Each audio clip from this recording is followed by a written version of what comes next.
お疲れ様です。お疲れ様です。今回は、ヒトラー総統率いるナチスドイツの国防軍が、3号突撃砲に代わる対戦車戦闘を担える兵器として開発した駆逐戦車、ヘッツァーを解説する。前回はパンター戦車と北デレ作戦の解説だったので、そのままティガー2に行くかと思いきや、駆逐戦車に舵を切ったか。おかげさまで、ドイツ国防軍の戦車シリーズは、多くのご視聴をいただいており、個人的な思考でアップした1号戦車の解説が、ここまで伸びるとは思っていなかったので、動画作成者としても予想していなかった次第です。それでは、早速ヘッツァー駆逐戦車の解説を始めるよ。まず、ヘッツァーの別名を持つ駆逐戦車 38T だが、この名称には、各部分にちゃんと意味があり、その解説はこの動画で触れるんだが、正式な名称を毎回記載するとややこしいことこの上ないので、本動画ではヘッツァー駆逐戦車と呼称をさせていただく。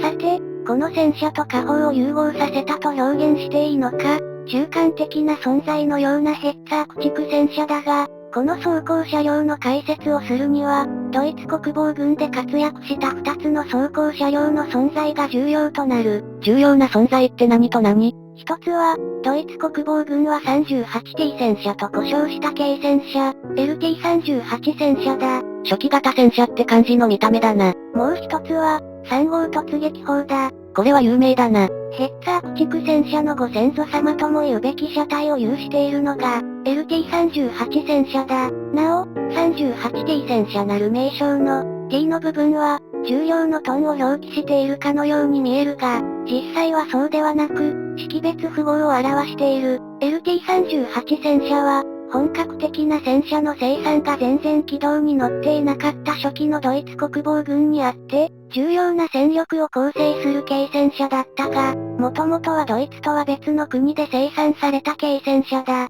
どこの国？というかなんで別の国で生まれた戦車をドイツ軍が主力で使ってるの？その国は、チェコだ。第一次世界大戦で独立を果たしたチェコスロバキアは、優秀な軍需産業を有する国だったこともあり、その軽戦車部隊は、隣国から水前の的とも言える戦力だった。これを国ごと併合して飲み込んだのが、ヒトラー総統率いるナチスドイツだった。チェコスロバキアの併合は軽戦車軍のおまけ付きだったか。そのチェコの軽戦車の中に、LT38 戦車が含まれており、その使い勝手の良さもあって、ナチスドイツは、チェコの軍需企業に生産を続行するよう指令し、ドイツ国防軍では、独ソ海戦のバルバロッサ作戦あたりまで実戦部隊で使用されたらしい。その LT38 戦車と、ヘッツァー駆逐戦車がどう関係あるの？両者の呼称に 38T という共通項があることからもわかる通り、ヘッツァー駆逐戦車は、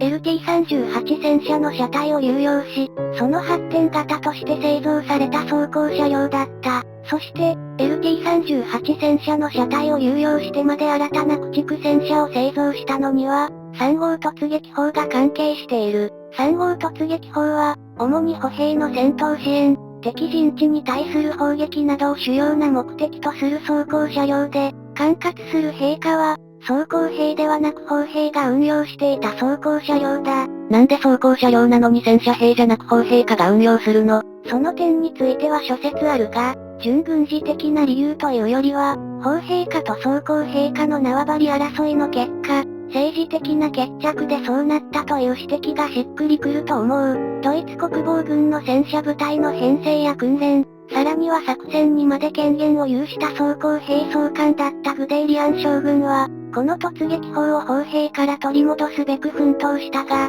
砲兵科の将軍らの猛反撃に遭い、装甲兵科の所属にはできなかったという経緯がある。極めて役所的な話だな。軍隊は大規模な役所だからね。まあそういう政治的な背景がありつつも、この3号突撃砲は優秀で、後年は超砲身の火砲を装備して対戦車戦闘にも従事し、ドイツ国防軍にとっては予想外に重要な戦力として重宝された代物だった。しかし、この3号突撃砲の生産が危機に瀕する事態が生じてしまう。工場でストライキが起きたとか。もっと深刻だ。連合軍の空爆により、3号突撃砲の生産工場だったアルケット社の工場が被弾し、生産能力に打撃を受ける事態となった。そこで、ドイツ国防軍首脳部は、急いで3号突撃砲を代替生産すべく、チェコの BMM 社に、3号突撃砲の生産を要請した。しかし、BMM 社からは意外な回答が来たんだ。生産を拒否したか。BMM 社は逆提案をしてきた。逆提案ってどんな提案？ BMM 社としては、LT38 戦車などの生産を自社工場で行ってきたので、LT38 戦車などに類似する装甲車両なら製造できるが、3号突撃砲の特艦生産は無理だと断った。そして、3号突撃砲は無理ながら、BMM 社は、LT38 戦車をベースにした新型偵察戦車を試作した経験があり、この車体を利用して、新型駆逐戦車の開発をするのはどうか、という逆提案をドイツ国防軍に持ちかけた。ドイツ国防軍としては、とにかく3号突撃砲の穴を埋めるべく、BMM 社の逆提案にゴーサインを出し、その結果誕生したのが、本動画の主役であるヘッツァー駆逐戦車というわけだ。やっとヘッツァー駆逐戦車にたどり着いたな。毎回思うが前振りが長いなこのシリーズは。BMM 社は自社が逆提案しただけあって、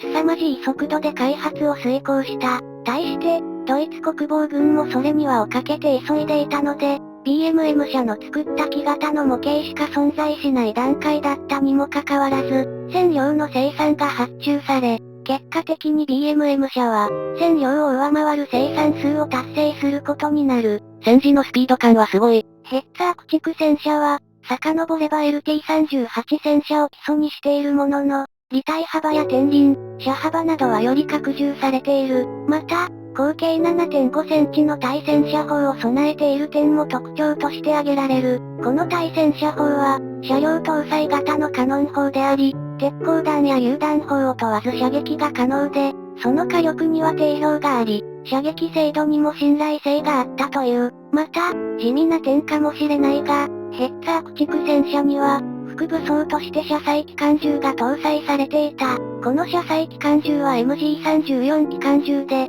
車内からの遠隔操作可能で、防順がついており、乗員の防御用として有用な火器だった。防順って何？防順っていうのは、機関銃などに付属する防御用のシールドだ。まとめると、ヘッツァー駆逐戦車は、軽戦車をパワーアップさせた装甲車両だったというわけだな。ただし復元すると、このカノン砲は、本来なら重量的に分不相応とも言える車体の軽いヘッツァー駆逐戦車に搭載がされたため、車体の中央ではなくやや横にずれてカノン砲が搭載される結果となり、車体のバランス的にはやや難があったそうな。また、戦闘室は狭すぎて評判悪かったらしい。このように評価は分かれる部分もあるんだが、ヘッツァー駆逐戦車は、全体としては、3号突撃砲の代替としての役割を、よく遂行できた戦闘車両だった。例えば、駆逐戦車のため、無砲塔という構造の特性上、戦車の砲塔のように360度旋回させるという方法は取れないものの、目標を確実に捕捉するために、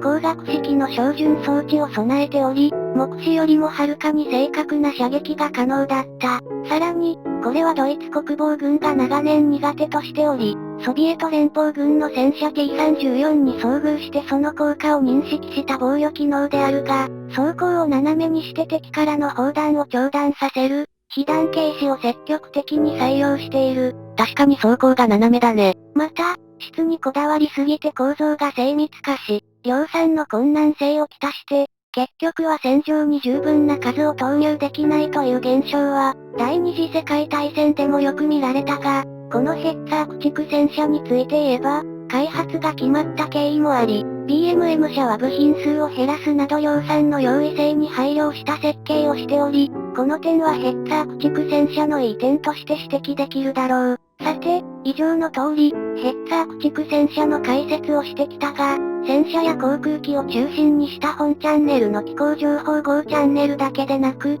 大日本帝国陸軍やドイツ国防軍の軍人、作戦、教育などの解説チャンネルである、秋田号というチャンネルもやっているので、概要欄にリンクを貼っておくので、興味のある方は機構情報号のチャンネル登録だけでなく、秋田号もご覧ください。画像の動画は、ドイツ国防軍の装甲部隊創設の立役者にして、電撃戦で鬼のごとく活躍した、戦車戦闘の将軍、グデイリアンの解説動画です。ここまで見てくれた人、ありがとう。気候情報号と秋田号のチャンネル登録をよろしくお願いします。